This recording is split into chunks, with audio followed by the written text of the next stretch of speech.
Hello and welcome to today's APBP People for Bikes webinar. We're really glad that you have joined us. My name is Kit Keller, Executive Director of APBP.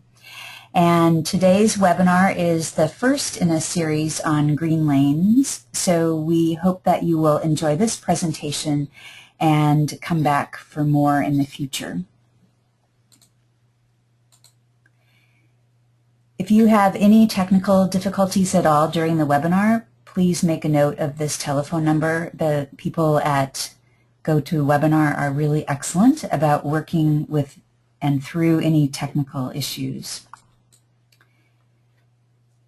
Today's webinar is produced by APBP and made possible by sponsorship from People for Bikes, and we are very delighted to be able to offer this series. So kudos and thanks to People for Bikes, and we will be hearing from Zach Vanderkoy in just a moment.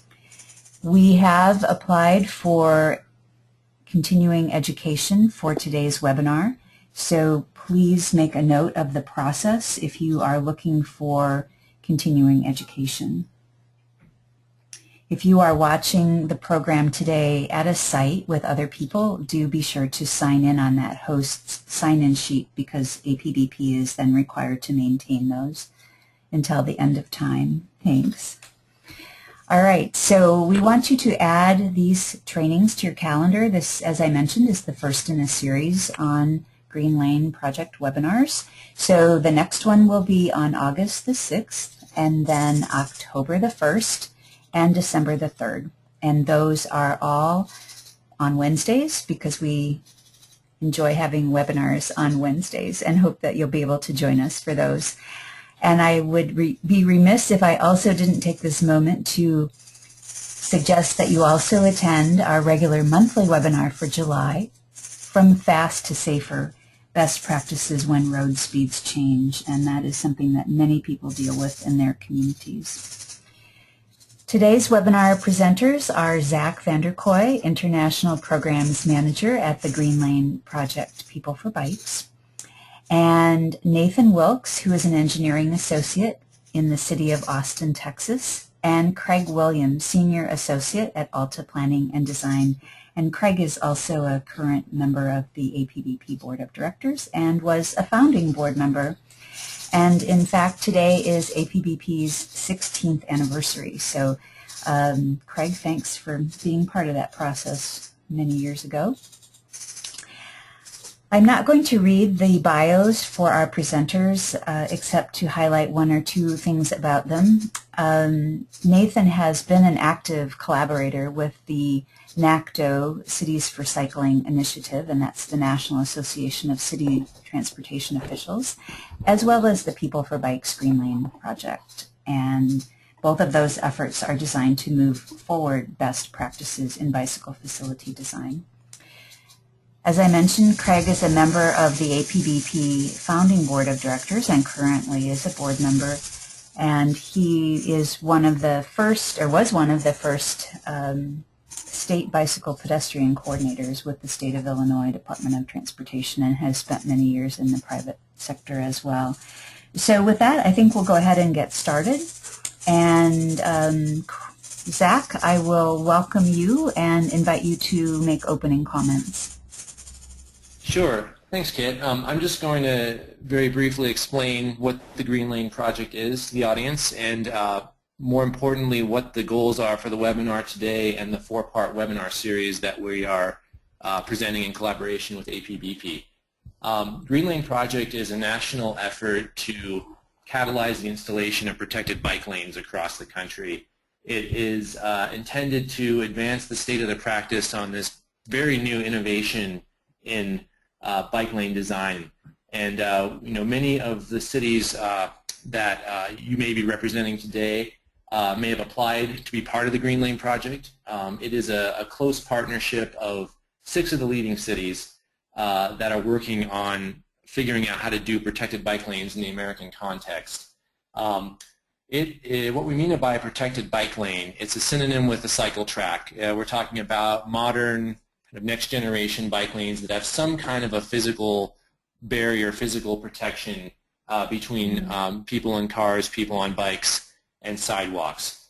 So we are laser focused on this very particular type of infrastructure, recognizing that it is absolutely part of a much broader comprehensive network, because we feel it has been a missing tool in the U.S. toolkit for a long time.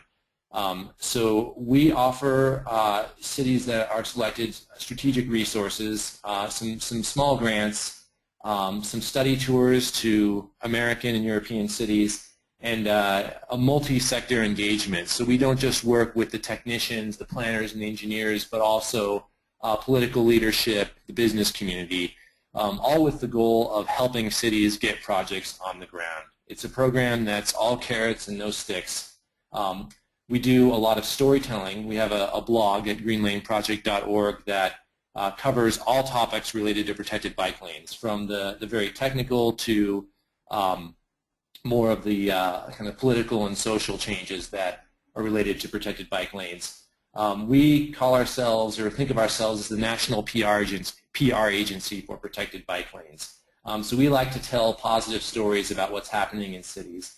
And when you have an innovation like this that is so new and evolving very quickly, there's a lot of interest in state-of-the-practice information. So we offer technical resources to our cities, and we are not the technical experts. That role belongs to NACDO and APBP members and a lot of the leads from the cities that are at the cutting edge of figuring this stuff out.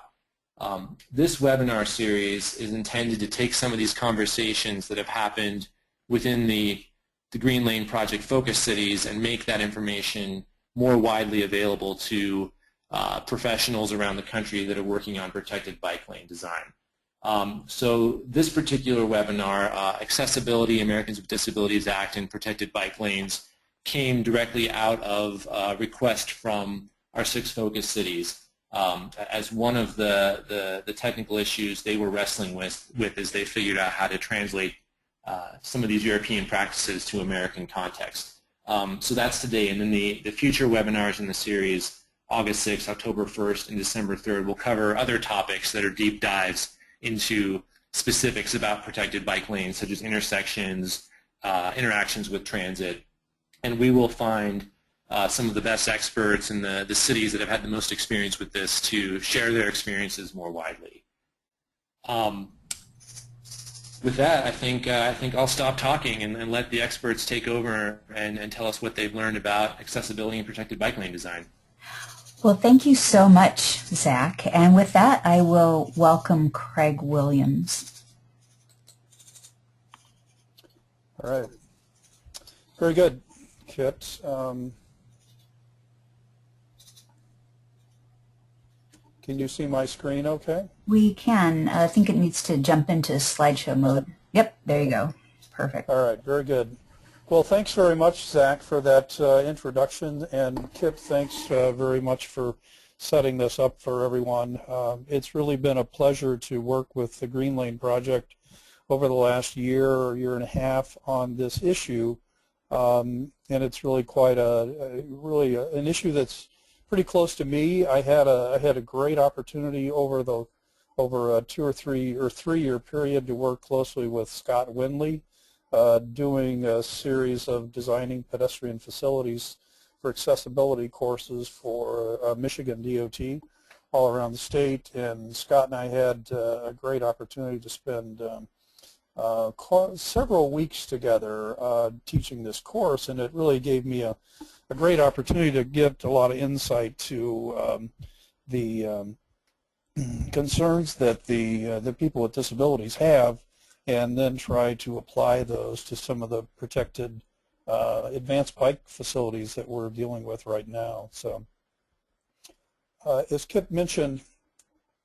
and actually as Zach mentioned, the Green Lane Project, I want to say, has been a real benefit to all the cities involved. I worked in Chicago for quite a few years, and we were able to kick ideas back and forth with the folks that were working in the Chicago bike lane program and how those might apply to some of the designs that they had on their desktops at the current time.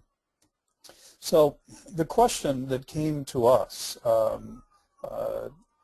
was, as Zach had talked about, how does ADA apply to protected or separated bike lanes or cycle tracks? They're all kind of synonymous.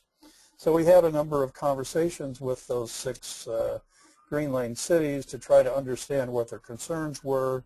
We reviewed some of the conditions they were talking about: parking issues, transit platform issues, raised cycle track issues. And I apologize for the emergency vehicles going down the street down below, but it's kind of hard to shut those guys off. Sorry about that. Anyway, we reviewed these issues back and forth with the Access Board, with Scott Winley and Melissa Anderson. We prepared a number of SketchUp drawings that we felt were better able to convey the messages back to the Green Lane cities, to make sure we're getting a good sense of what their concerns were, and then sharing those with the U.S. Access Board to get their feedback. And then later in the process, really late last fall, we had shared those also with Federal Highway Administration. Some of you may know that the Federal Highway Administration is putting together a design guide for protected bike lanes to help all the cities, not just Green Lane cities, but all cities, to kind of understand what the design constraints and opportunities are. So it was a really great opportunity to work back and forth with a lot of excellent partners, and to be able to portray ideas for everybody to be able to understand. So some of the primary issues that the Green Lane cities were concerned with: considerations for people with mobility and visual impairments. It's pretty clear to most people what issues people with mobility impairments have. Walking around with crutches, canes, in particular wheelchairs, lots of things like cross slopes, running slopes. Most people have a pretty good grasp of how that is involved in design. Visual impairments, though, are another thing. It's been kind of a difficult concept for a lot of designers to grasp. Where the curb was once the edge of a roadway, and then we had to put in an ADA ramp with a detectable warning panel. That's basically a replacement for a curb. Where you're starting to mix bicyclists and pedestrians in a linear corridor, like a raised cycle track and a sidewalk, it's really important to portray a message to blind pedestrians that they're about to enter a different kind of zone. They're about to leave the pedestrian zone and enter a bicycle zone. And clearly bikes are pretty quiet. It's like an electric vehicle. It's hard to hear them coming. So the need is to provide some sort of message to them that they're about to enter a different kind of zone. So the next thing that was certainly a concern was accessible parking adjacent to cycle tracks. We're all familiar with how a disabled parking space is up against a curb. The van door opens, the lift ramps down onto the sidewalk, and a person in a wheelchair exits and motors down the sidewalk. Well, that situation's a little bit different with a cycle track, so you have to incorporate those kinds of considerations into whatever design you're going to look at. And we'll show you some sketches in a minute. There was concern about truncated dome. How do you place those panels? Is a bikeway a street? Does it require some sort of a warning to a blind pedestrian that they're about to enter a traffic zone? Well, the short answer is yes, it is. We looked at floating transit platforms, raised cycle tracks, and the ramps up to those cycle tracks, and separation. As I mentioned earlier, Nathan is going to talk about that the latter half of this hour. And then another sticky wicket that a lot of cities are working with, if you've read anything or seen anything about what New York City is doing with basically creating pedestrian plazas out of paint, well, you can imagine there aren't any curb lines on those painted on that painted pavement. So that's another issue that we'll be dealing with pretty soon. So as far as accessible parking, when we had the earlier discussions with the access board, they were pretty clear on a number of things. The first choice, if you're building a cycle track along a roadway, your first choice is to not put it in the same vicinity as a disabled parking space. If you can either move the cycle track to the other side of the street, or you can move the disabled parking space to the other side of the street, that's your preference. Just try to avoid it as much as possible. The other choice, which was actually pretty good, and it's all outlined in this R214 requirement in PROAG, move it around the corner. You know, perhaps you're providing access to a community center or a senior center or some other venue where clearly someone in that has a disability is going to want to get access to. Provide them reasonable access, and perhaps that access is right around the corner. The second choice is at the tail end of the block, and I'll show you why in a little bit. And then the third choice, and this might be your only choice, might be in a mid-block situation for a super block or you know, a park roadway or something where you simply don't have any crossroads and don't have any option to place a disabled parking space at the end of the block. So let's move into some of these views. I won't need to go to that. This is actually a chart out of PROAG that says basically for every 25 parking spaces within a block perimeter that you need to provide at least one accessible parking space. So if it's 50, it's 2. Clearly that's the way it rolls up. This is kind of a depiction that we had provided to the Green Lane cities, and in this case, if you can see my mouse okay, if this is a southbound cycle track on the west side of this street, if you can move the parking space either on the other side of the roadway or around the corner, that would be a reasonable thing to do. In this case, around the corner, and if you really wanted to try to put it at the tail end of the face, the block face, it would be a little bit of a farther hike. Same kind of concept here, a super block, bikeway.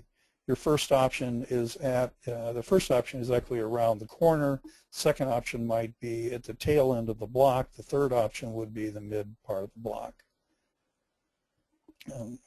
Trying to cover a lot of things in about 20 minutes, so I'm going to scoot along if you don't mind.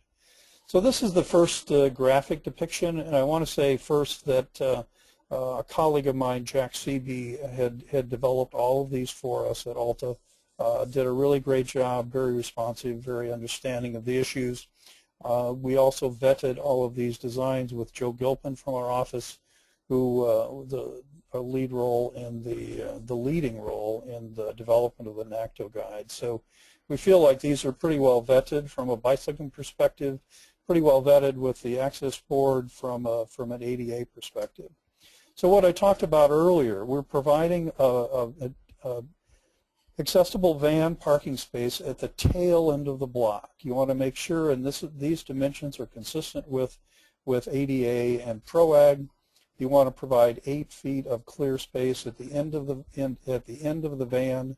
For you'll see a lot of vans that have a rear ramp deployment. You want to be able to provide enough space for a person in a wheelchair to get down the ramp and then to be able to maneuver to spin around or pull forward onto the crosswalk and then up on the ADA ramp, as you might expect. So in this case, you know, we had a 5 or 6 foot wide bikeway with a 3 foot wide buffer, flex posts all the way around. The access board asked us to leave out the flex posts in the vicinity of the van parking space, and to make sure that this dimension is at least 5 feet to allow a side ramp deployment, so that a person in a wheelchair can get off the ramp, have enough room to maneuver, turn around, and as this gentleman is moving toward the crosswalk, to be able to get out of the flow of traffic and on his or her way.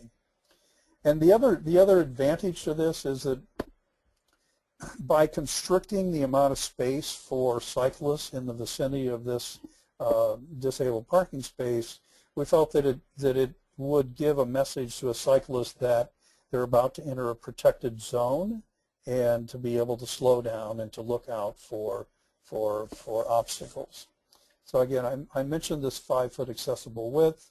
We want to make sure that we provide at least 4-foot minimum width here, 3 feet outside the gutter pan, 8-foot minimum clearance. I just want to make sure I cover all these issues.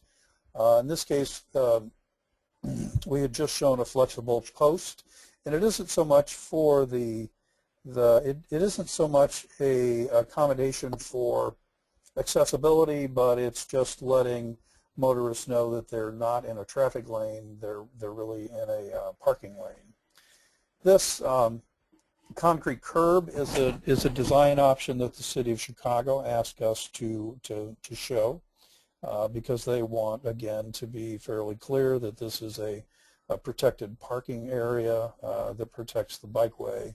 But again, you want to make sure that you provide at least 8 feet from the back of the parking space to the face of that concrete curb. This next design is actually almost identical to the previous one, although it's a two-way cycle track. And again, we've narrowed the cycle track in the vicinity of the disabled parking space so that it tells cyclists they need to slow down because they're entering a protected zone.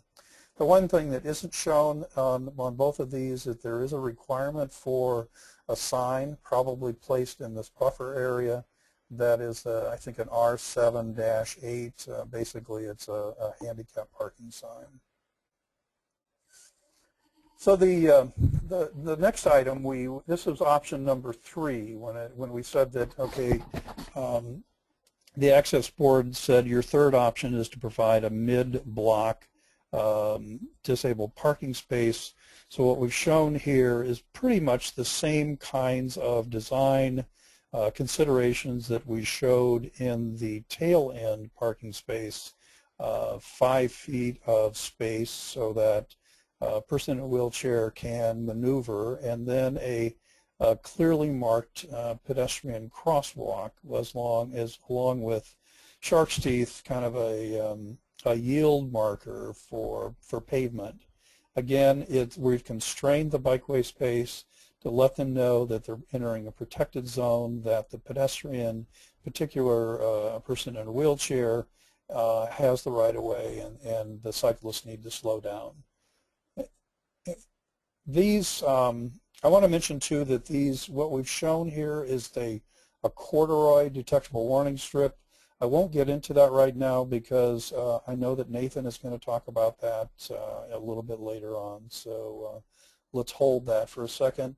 4-foot wide parallel curb ramp, and this is consistent with PROAG guidance that says the walkway has to be a minimum of 4 feet wide. We're not showing the signs that need to be there, same kind of thing.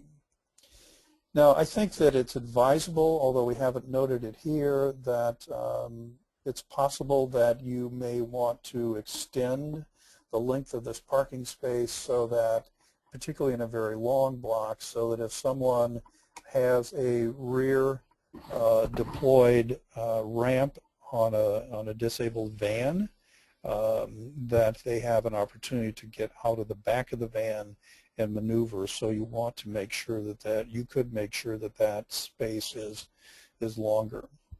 A couple of other design issues. We provided a fencing here to kind of control movements, and we were concerned that it might be a tripping hazard. So let me move into the next item. Well, this is another option. Same kind of idea, but we provided a chicane so that you maintain the same width of the bikeway, but you actually you reconstruct the curb line here so that as long as you've got enough sidewalk width to be able to do that, that's just another option. I'll flip back to the previous one. We narrowed the bikeway here. We left the bikeway the same width, but we provided the chicane so that we don't constrict the bikeway width. Moving into another topic that the Green Lane cities were concerned about, and this was a bit more challenging in some ways. A lot of cities, and Nathan will talk about this in his presentation in a minute, are looking at ways to route cycle tracks behind floating transit platforms.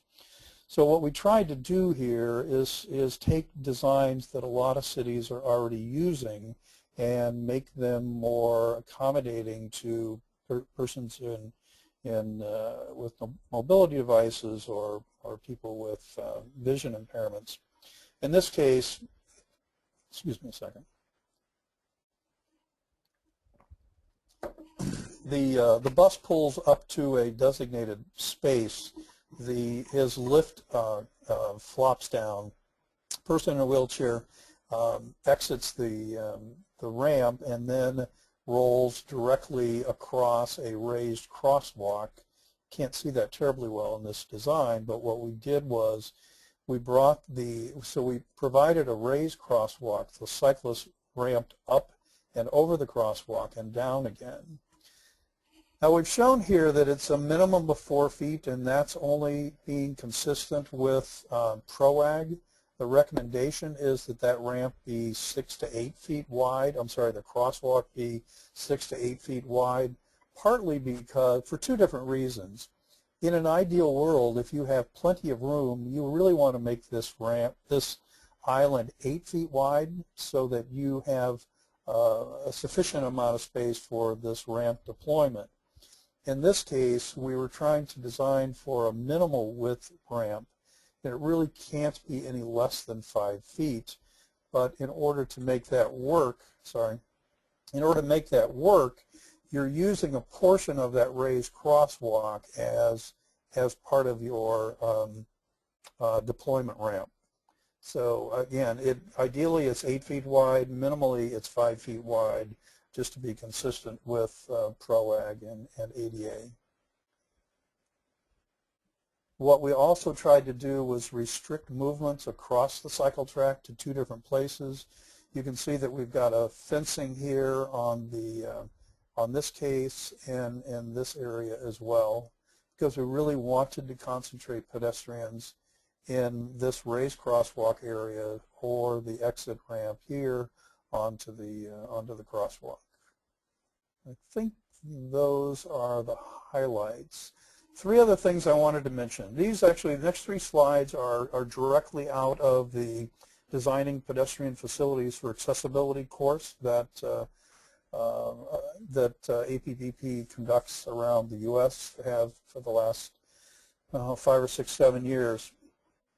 In 2006, Federal Highways issued a directive to all of their DOTs that said, we recognize that ADA does not cover all of the conditions that you deal with on a routine basis in the public rights-of-way. That the Access Board is currently developing guidelines called Public Rights-of-Way Access Guidelines. They're not done. That was in 2006. They're still not done. But what the directive was to Federal Highways was to incorporate the current guidance into your standards and to be consistent with general best practice around the U.S. So it's encouraging that a lot of states have done this. Michigan DOT, for example, was very proactive, and after this guidance came out, they went back and changed all their standards to make sure that they were consistent with PROAG. Will they have to change them a little bit when PROAG is finally done? Hopefully in 2014, probably, but probably not very much of a change is going to be required. Just a real brief slide again. The ADA law was back in 1990, so these kinds of things have been around for a long time, and that really stemmed from the Rehabilitation Act of 1973. That requires DOTs to implement regulations, and then that requires, and these guidelines, that's PROAG, Public Rights-of-Way Accessibility Guidelines. And it isn't until those guidelines are final that they become standards. And the difference between standards and guidelines is, I think, is a real important distinction. If your local DOT incorporates PROAGs into their own standards, then that's a standard that every contractor has to follow for any of the plans that accommodate, well, any plans that they're developing. And finally, I think this is an issue that a lot of people are confused about. If you're building something on a very clean site, if it's, let's just say you're building a new Walmart, and you've got your bulldozers out there and you're scraping everything down, making sure that you accommodate persons with disabilities is a requirement. Cost is no concern, you just need to do it. So if you're only altering facilities, you have a little bit of a different standard, and that's what we're really kind of dealing with a lot of cycle track issues. We're not reconstructing a street. We're not, in many cases, reconstructing the curb line, but we're trying to provide the best accommodation that's accessible to and usable by persons with disabilities.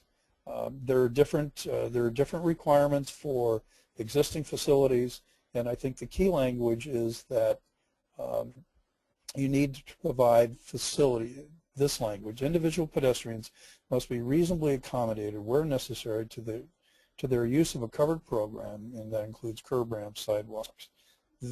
The desire is, and the direction is, document all your designs and provide accommodations to the greatest extent feasible. I think that's the last thing I have to say.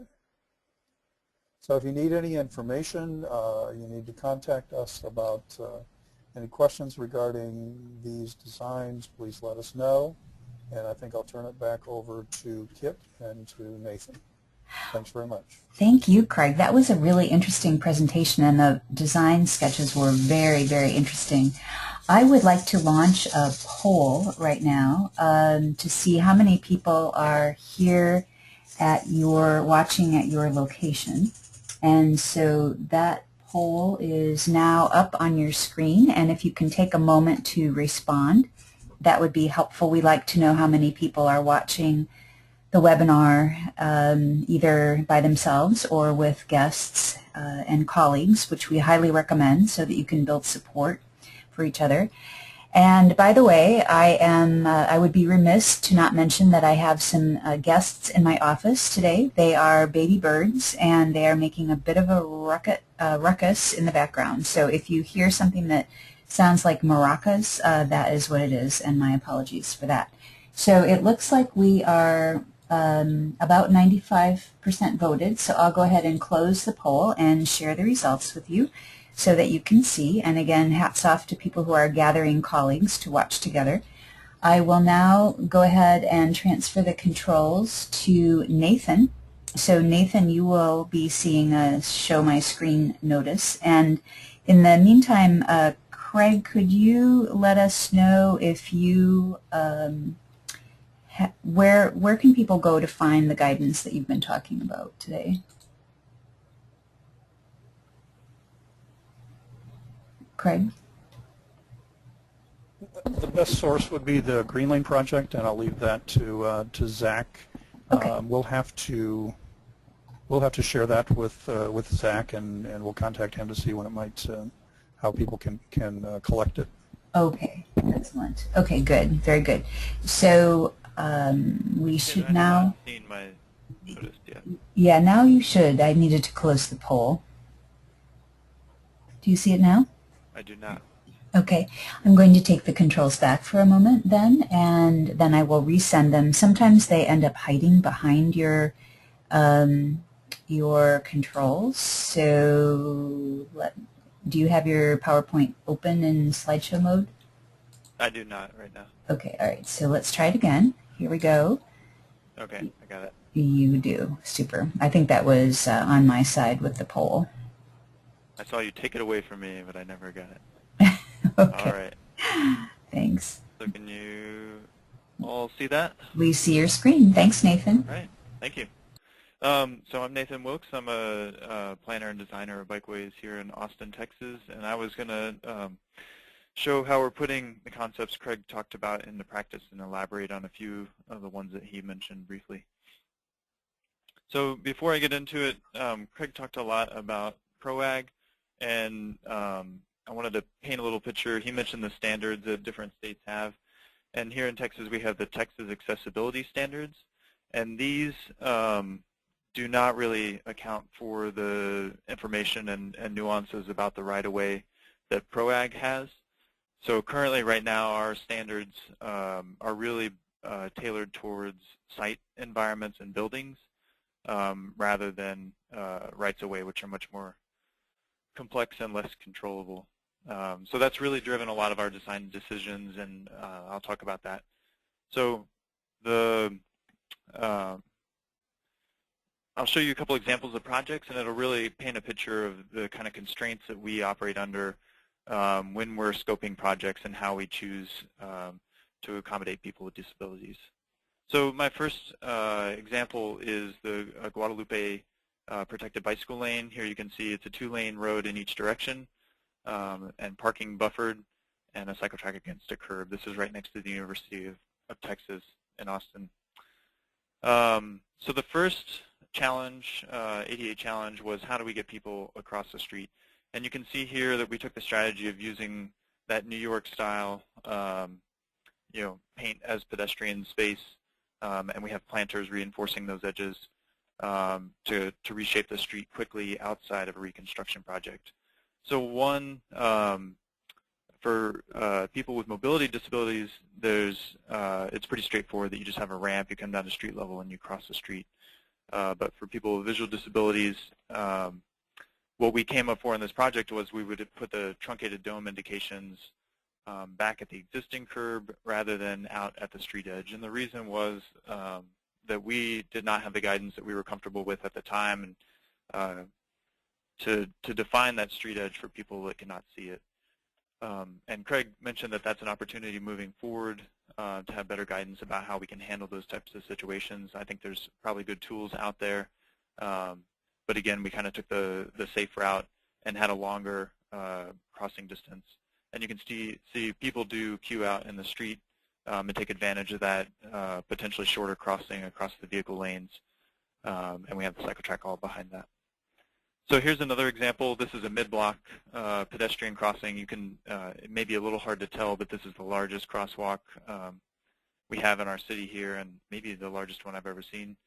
So this is a crossing to one of the pedestrian malls on campus, and you can see all the pedestrians queuing out in the street. So again, we took the same strategy of locating those detectable warnings, the truncated domes, back at the existing curb, and if people want to and choose to, they can wait out in the street closer to the street edge to shorten that crossing. This is also a good time to point out, Craig talked a lot about crossing cycle tracks, pedestrian accommodations for crossing cycle tracks for people with impairments and mobility impairments, but not traveling along the cycle track. And one of the big reasons is when you're dealing with existing crowns on streets, you can see the cross slopes that we have here. I think at this site it was something like 5% to 8% cross slope, so you're nowhere close to a cross slope that is acceptable from an ADA perspective. So this is another pedestrian crossing at the very front of the project. And you can see we decided to put a raised concrete median, which simplifies the design from, we don't have the same concern about defining the street edge for somebody that cannot see well. And, it's easier to have direction that the queuing for pedestrians is up at the very front for those who can see and cannot see. The reason we have this is the first, this is the transition into the project. And you can see a jog in the street, so we wanted something more protected right at the start of the street to introduce the concept. So Craig talked about transit platforms, and this is an example of one we put on this project. The transit platform is in line with the on-street parking, and that large crosswalk that I showed you is right here in the foreground of the screen. You can see just the front edge of it. So and that's where most of the pedestrian crossing demand is. So we located the ramp on this one coming forward, and the ramp we designed to standard ADA standards, it's a 5% downslope, maintains a 2% cross slope. We have a level landing here, and then a crossing of the cycle track. And Craig was talking about the width. We have 8 feet here, so that's enough room to deploy the ramp and have somebody get off and swivel a wheelchair at the edge of it. Another thing that you'll notice in these designs is that we're being very clear about who has the crossing priority. We're giving, this is a marked crosswalk. We're putting yield bars, and you can see this is the cyclist view. There's yield to ped signs, so we're very clearly stating intention about who gets priority coming across. So this is another transit stop we have on that same project. It's a little further down. You'll notice that the curb line curves in, and that's not a design decision that we made. That was an existing condition on the street. So essentially we had more pavement space to play with, and I'll show you how we use that in a second. But you can see here, this is a far side stop. You can see the intersection. And because the demand was to get to, pedestrian demand was to get to the intersection, we located the ramp on the far side of the platform going back to the intersection. And you can see the same crossing treatments here with the crosswalk, yield bars, and pedestrian warning signs. So on that same project, we have a couple examples of on-street parking. As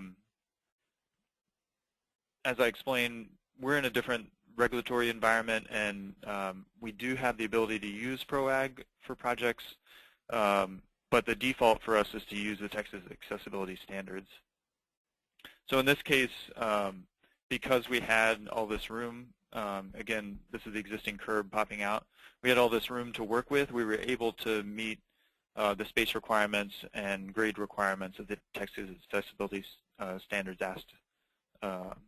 So here's there are 2 accessible parking spaces back to back right here, and much like a site parking lot, the van accessible requirements are an 8-foot parking space and an 8-foot maneuver space next to it. So we were able to build this at 2% by 2%, which is a very rare, it'll be rare that we are able to ever do that again on another project because of the space it requires side to side, and the slopes on the street have to be so flat, and this was one where we had that. So another constraint that we had on this project was the water flow was something that we could not affect. It was not a reconstruction project, and we had known histories of flooding problems behind and outside the right-of-way. There's basements in these buildings. So the way we did our grading was we kept this at existing grade for the cycle track, and then this started at 2% slope all the way to this point on the street. And again, I mentioned that the crown was steeper than that, so I'll show this at a different angle. So this is that same spot. And so this area right here is not in line. You can see the accessible parking is not in line with the street parking, and I don't think this is ideal, but this is what we needed to do to come back up to grade so that we didn't have a sharp edge. It would have been nice to start the accessible parking here and have that 2% slope, but we would have been maybe half a foot above the cycle track grade and had to do a raised crossing and deal with drainage. So that's kind of how we led to those design decisions. So here's another example. This is a project that's in construction right now, so I don't have a picture to show you. So this is, again, it's not the PROAG style guidance that Craig was talking about, but again, the TAS style accessible parking. Because we were trying to jog behind these 16-foot wide parking spaces, we decided to locate these med block. We made these decisions long before Craig came around to help us as one of the green lane cities. And one of the consequences of pushing in like that is that the sidewalk narrows from a typical 18-foot sidewalk, I think, down to 8 or 10-foot sidewalk. So definitely not ideal from a holistic design perspective, and we would have loved to have used PROAG and located it at the tail end of the block. So I'm going to go quickly through some complications that arise out of having not necessarily raised cycle tracks, but when you have a raised cycle track that mixes with a pedestrian environment where you don't have a physical segregation between the bicycle and pedestrian realms. So here is a bicycle lane that jumps off street. The other side of this project, you can see this is a protected bicycle lane in the street. So the sidewalk is completely separate, so we don't have any accessibility issues that are complicated on that side. But over here, we're pushing into a mixed environment. You can see the sidewalk and the bikeway merge. We've had a lot of really good feedback about how this is working, but you'll see the complications that come up. This is similar to, people have said to us that this is like a Munich-style cycle track. You can see the paved area for bicycles and then the pedestrian sidewalk right next to it. So the complication that comes up is if a person who has visual disabilities is wayfinding off this curb with a cane, how do they know that when they come to the street that it's not a street crossing, and how do they wayfind around it? So this would be the typical placement of detectable warnings, and we were concerned that it sent the wrong message that there was a crossing opportunity here. One of the pieces of guidance that's out there is in the ASHTO, the 2012 guide for the development of bicycle facilities. And you can see it's a similar situation where they have this shared use path as a bypass for people riding bicycles that do not feel comfortable navigating through a single or multi-lane roundabout. So you can see this ramp right here that brings you to the sidewalk. They're suggesting that you, instead of having the truncated domes at the street edge, locate them back at the sidewalk. So that would look something more like this on the example that we showed. And we looked beyond this. We weren't certain that the message would be interpreted correctly, and we wanted to make sure that we were exploring all options. So one of the things we got our hand on was the synthesis of U.S. and international practices for detectable warnings. And one of the tools that they talk about in this synthesis is these directional tiles, or Craig said they mentioned corduroys. So it's like a truncated dome, except it has a linear pattern. And in other countries, they use this tool for underfoot wayfinding. So this is a transit station, so you can have kind of vast open spaces in like train stations, things like that, where you need to provide guidance and have a need to direct people to where to get to. So the patterns are something that somebody can follow with underfoot detection. So here's another example of that. This is from Indianapolis on Georgia Street, and you can see they're using this. This is a festival street, so this is all flush with the pavement, so the sidewalk and the pavement are all at the same elevation. So you have a similar challenge. This is kind of like the New York temporary pedestrian space examples that we were talking about. And they're using these to delineate the edge of the vehicular roadway. So this is a picture from Strasbourg, France, where they use this a similar type of detection, underfoot detection, to show the separate spaces of the bikeway and the sidewalk. We considered doing something like this on this project, but given the new nature of this, we felt like it was more important to protect the ramps from people from entering the street at the ramps rather than providing guidance that may be confused about what's the bikeway and what's the pedestrian path, since we're comfortable with mixed-use environments for bikes and peds already. So this is the solution that we came up with.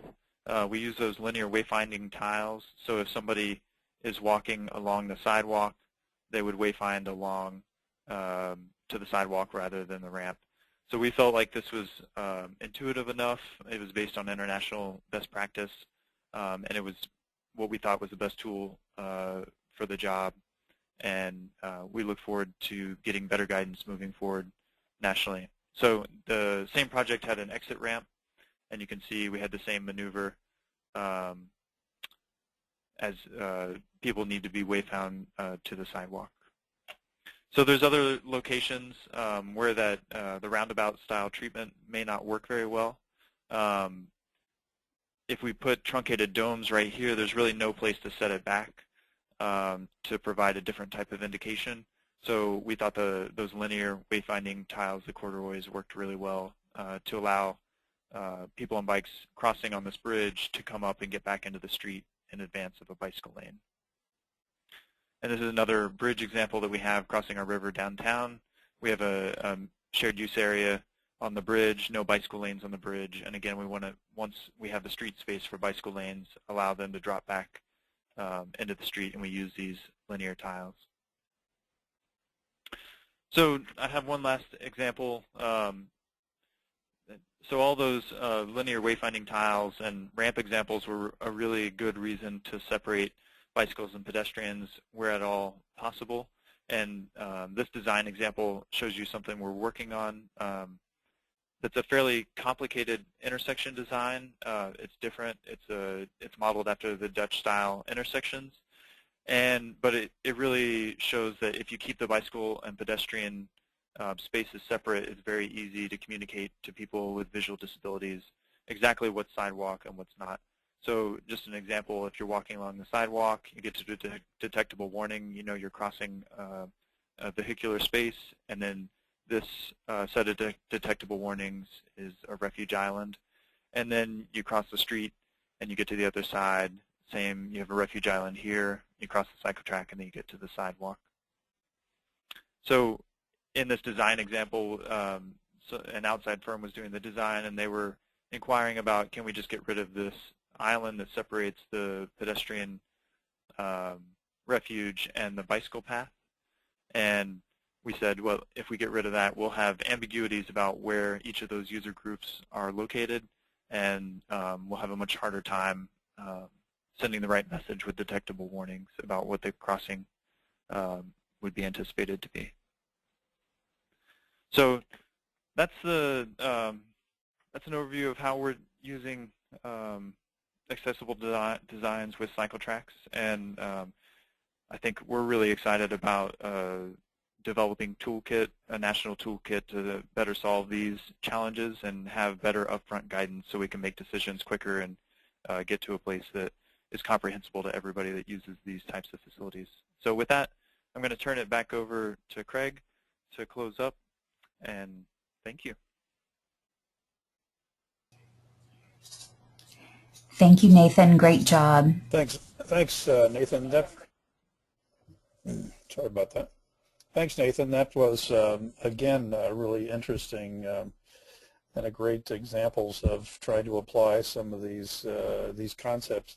I think it's really important just for people to understand the types of movements that persons with disabilities have, what a lot of their restrictions are, and if you understand those movements, it makes it a lot easier to understand how to design for them. So there's an aha moment where you think, okay, now I get it. But anyway, moving ahead, it's very likely, we hope anyway, that the U.S. Access Board will be able to issue a final rule sometime in 2014. If you're not aware, there was one version in 2011. They issued it for responses. Some of the responses had asked for some clarity between shared use path requirements and PROAG, Public Rights of Way Accessibility Guidelines. What they did in February 2013 is they combined those two documents, and I'm kind of responding to somebody's question on the board here. So in February 2013, they combined shared use path and PROAG.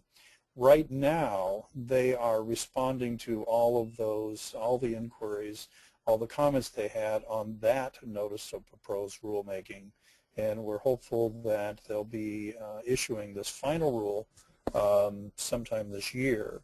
Then that has to ultimately be adopted by the Department of Justice and Federal Highways as a standard. So there's still some time beyond that. But it'll be great to get the final rule.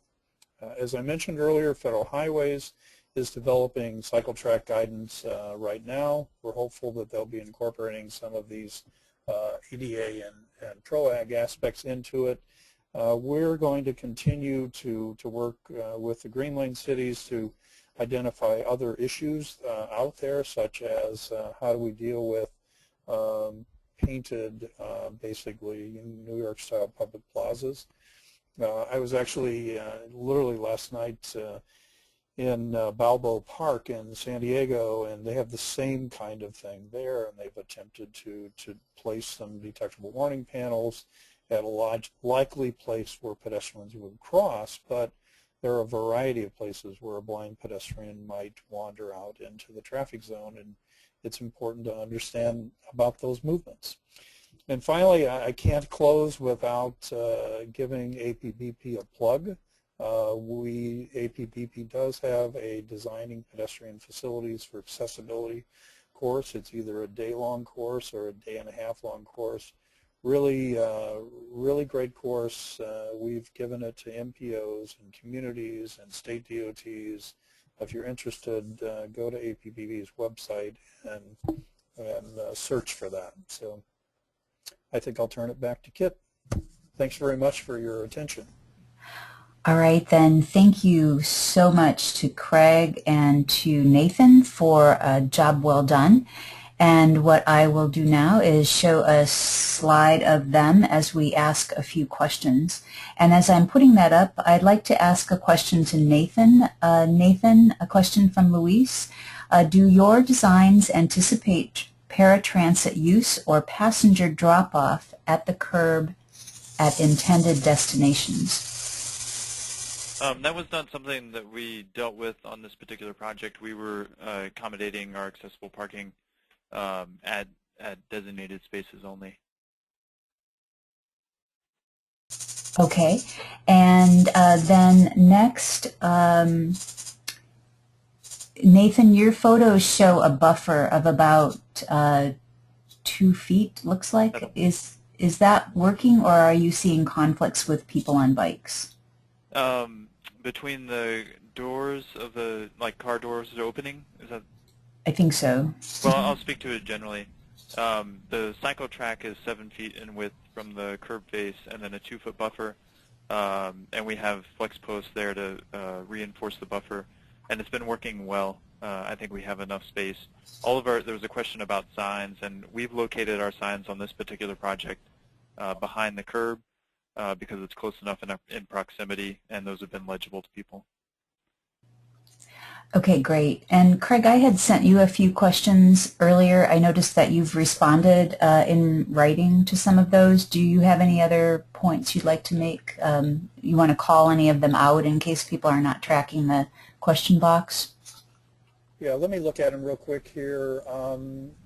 Rick Plingy, hi Rick, used to work with Rick in Chicago. He asked about transition taper rates on the buffer space. There hasn't really been anything defined on that.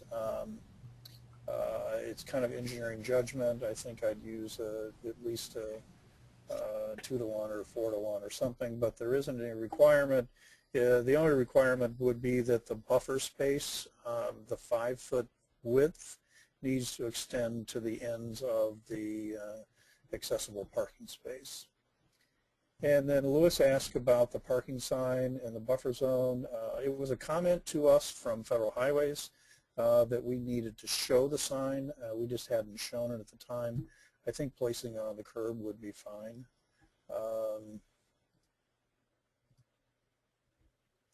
And Alyssa Torres had asked about PROAG. I think I had tried to address that. I can't speak for the Access Board, but I think they're getting a fair amount of pressure of trying to get that final rule out so that everybody can build appropriately.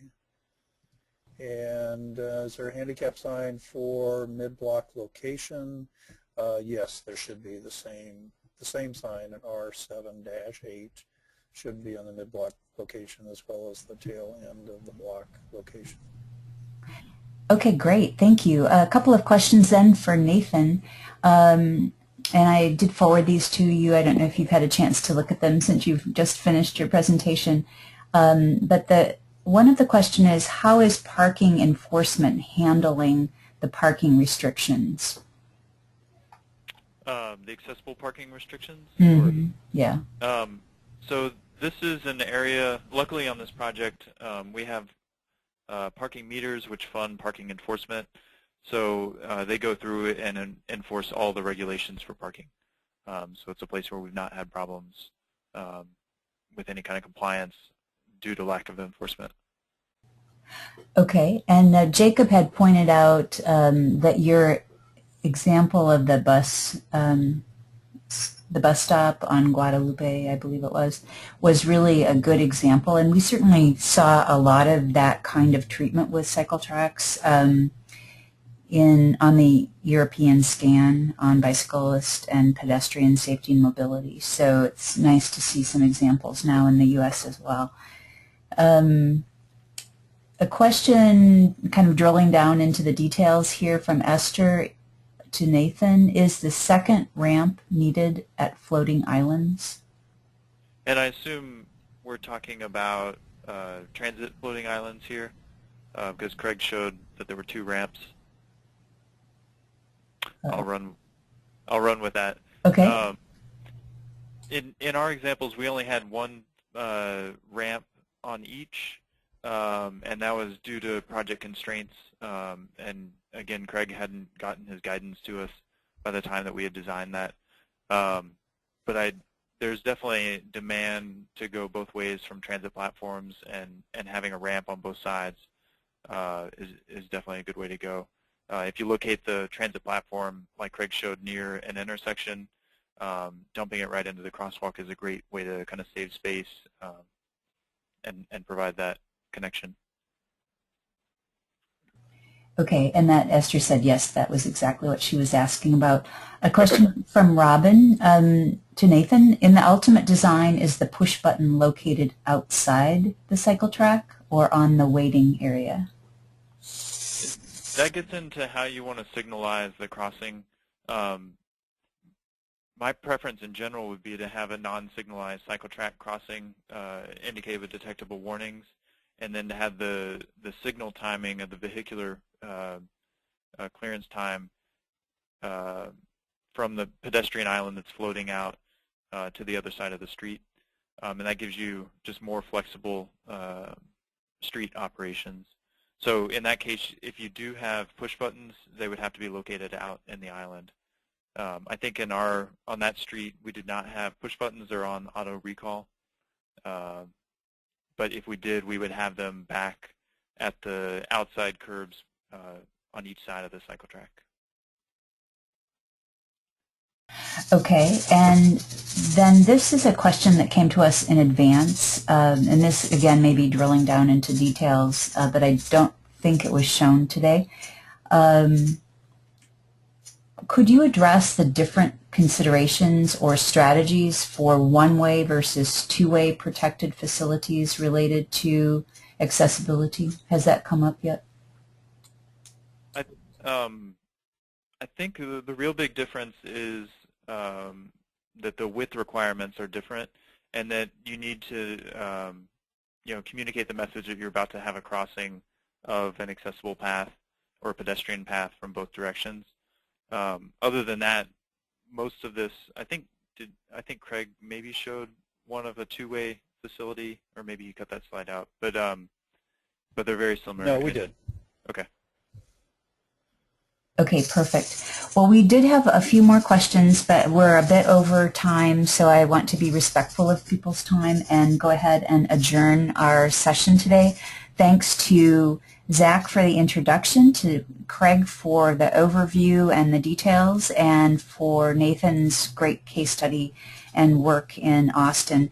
With that, APBP will close today's webinar. Thanks again to the Green Lane Project and People for Bikes for sponsoring this webinar and making it possible. And with that, I wish everyone a great afternoon and see you again at the next Green Lane webinar.